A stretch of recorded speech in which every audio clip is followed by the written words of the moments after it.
the leadership of India and Pakistan was unwavering, powerful, but unwavering in both cases. And we helped also with trade. I said, come on, we're going to do a lot of trade with you guys.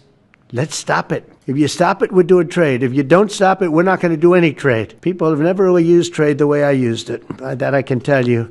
And all of a sudden they said, I think we're going to stop. And they have. And they did it for a lot of reasons, but trade is a big one. We're going to do a lot of trade, and we stopped the nuclear conflict. I think it could have been a bad nuclear war. He's selling a narrative. The man is unable to get any ceasefire in between Israel and the Hamas. He's unable to get a ceasefire between Russia and Ukraine. He's not getting, quote unquote, a piece of the action there, and therefore he's trying to make a false claim out here. He's just trying to score a small little brownie point when his ratings are falling. I really feel bad for him. He has no idea about the ground situation. He has no idea about what's happening here. Till a few days back, he said that this is not for him to look into. And now he's congratulating both countries, trying to be a global peacemaker. And I think this is beyond him. I strongly object to the fact that the US president is saying that he has sorted out the conversation between two countries. I think President Trump does not understand the importance of difference between back-channel talks or informal diplomacy or clandestine diplomacy or overt diplomacy. Somebody should think this is typical Trump overreach? This is typical Trump overreach. This is typical Trump overreach at a time when he does not have a mandate to do so. We cannot trust Donald Trump. I've been watching his statements, and I can tell you the man has an attention deficit disorder which is extremely serious. He is almost semi-permanently in a state of falsehood. I genuinely think so. He believes in overstatement and hype, and he does not care about the facts. At this point of time, he has a single-minded pursuit to rescue the suffering and disastrous situation of the American economy, which is why he'll compromise with anything and anyone. He's just made a U-turn. He keeps saying, oh, you know, I would have a lot of, I sorted the situation between India and Pakistan, but that is not the fact. First he said, I have nothing to do with it, 10 days back. Then he says, 4 days back, I did it. Then he says, everywhere, I did it, I did it, I did it. I closed it, I'm great. And now he says, I didn't really do it, but I take some credit for helping in it.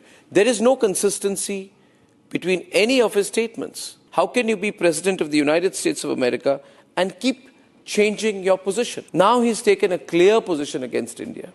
He wants to have a trade deal with India, and then he makes public statements that I called Tim Cook of Apple and I told him, do not build any factories in India. How can you have a one-way relationship with a country whose leader is saying that he's told Apple, he's put a gun to Apple's head, saying don't build in India? He talks too much. It's a lot of bluster. As of now, Trump is a failing politician. He has failed to put pressure on Putin, so he's getting frustrated. He cannot even put enough influence on Zelensky. And he cannot even put enough influence on Tim Cook of Apple. That's how weak he is. And if someone can put this sense into Donald Trump's head, this is not how presidents are supposed to behave. You are supposed to put on record what is verifiable and authenticated. You cannot be going and making these claims and then making a fool of yourself the next day. First you said, I carried out the ceasefire. I did it. I said, and these are his words, come on guys, let's do some trading. Let's not trade nuclear missiles. And let's do it. And because I'm Donald Trump, everybody said, yes, we'll do it. How non-serious can a president get? Now that's a white lie. How can you do this? Why doesn't the American media ask Donald Trump? You're embarrassing us. I don't know if anyone in the White House can trust Donald Trump at all. He keeps changing his opinion. Maybe that's why he's having problems with Elon Musk. He has gone and done a deal with a terrorist who's now the leader, Syria's so-called interim president. His name is Ahmed al-Shara. Now this man is a terrorist, and Donald Trump was sitting sheepishly with the terrorist yesterday. And he said, I'm doing this all for Saudi Arabia. So tomorrow if Saudi Arabia tells him to sit with any terrorist group, Donald Trump will happily sit with the terrorist group. And when he was asked, what did you think of this terrorist who you met? He said he's a young, attractive, tough guy. So tomorrow, if Osama bin Laden was around and Donald Trump were to sit with Osama bin Laden, he would even sit with Osama bin Laden. Trump last week, he was in West Asia, but all he could talk about was South Asia and the ceasefire between India and Pakistan.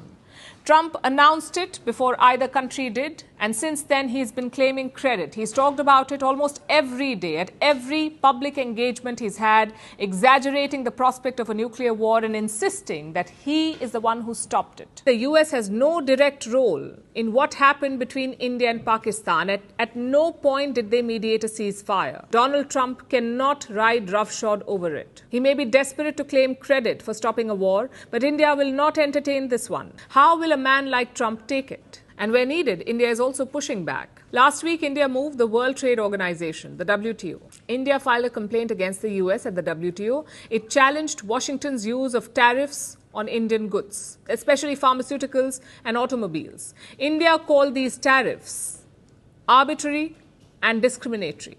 In its filing, India has argued that the US is misusing national security exemptions and that American tariffs violate WTO rules. American president once again trying to put up a bid that he should get credit for how India-Pakistan managed to bring a pause to the tensions, to Operation Sindoor, to the strikes and more. He's reclaiming again that he settled the conflict through trade. Now, this is despite the fact that India has constantly put out clarifications that no third-party mediation happened here. The USA and India had a conversation in the past few weeks, but that did not lead to the ceasefire. Donald Trump is clear. He wants to tell the world he's the one who's resolving all conflict. It's very difficult for India to trust Trump for very good reasons. I mean, he wants us to buy F-35s. He wants us to buy all kinds of weapon systems from the US. Yes. Now, the US weapon systems typically have backdoors and they have kill switches. Donald Trump अपना अलग ही उछल रहे थे. सारा credit Trump जो है वो लूटने की कोशिश कर रहे थे. How can he take every single credit? Guys, I'm not going to give you trade. Guys, I'm not going to give you trade. And then they agreed all of a sudden. Donald Trump overplaying his card. You saw my first angry reaction when Donald Trump issued the press release at 5:30 on Truth Social. Donald Trump should have released his comment or his Truth Social comment after the statement from the Indian side, but Donald Trump, being Donald Trump, went and made a press release. Why was it made to look like America has negotiated the settlement? Well, because America wanted it to look like America had negotiated the settlement. That was a very important day for Donald Trump. He was expecting to be seen as the author of two major ceasefires. Back-channel work was going on by the White House to get Putin to agree to a ceasefire with Ukraine, and back-channel talks were going on, and Donald Trump then felt that if India and Pakistan also agree to a ceasefire of sorts, then it will be a diplomatic coup for him. Whatever has happened on the 10th, Donald Trump's announcement, which was unnecessary, and our decision to hold back fire is a decision by us so that we can plan things before the next stage. Just the personal manner strikes me as not entirely as agreeable or pleasant as one would like to see in a distinguished American political figure. And it's not politics. There are two Republicans in that list and two Democrats. But there was a certain both political heft, statesman-like gravitas, and intellectual quality that I find woefully lacking in this gentleman. That's the personal kind. Donald Trump की इस statement को दोबारा भारत को तोड़ना चाहिए. ये हिंदुस्तान और पाकिस्तान का अपना मामला है और अमेरिका का इसमें कोई साथ हाथ नहीं है. और जिस तरीके से भारत की पॉलिसी होती है वो सॉल्व करेगी. उसकी पॉलिसी में अमेरिका की कोई स्थान नहीं है.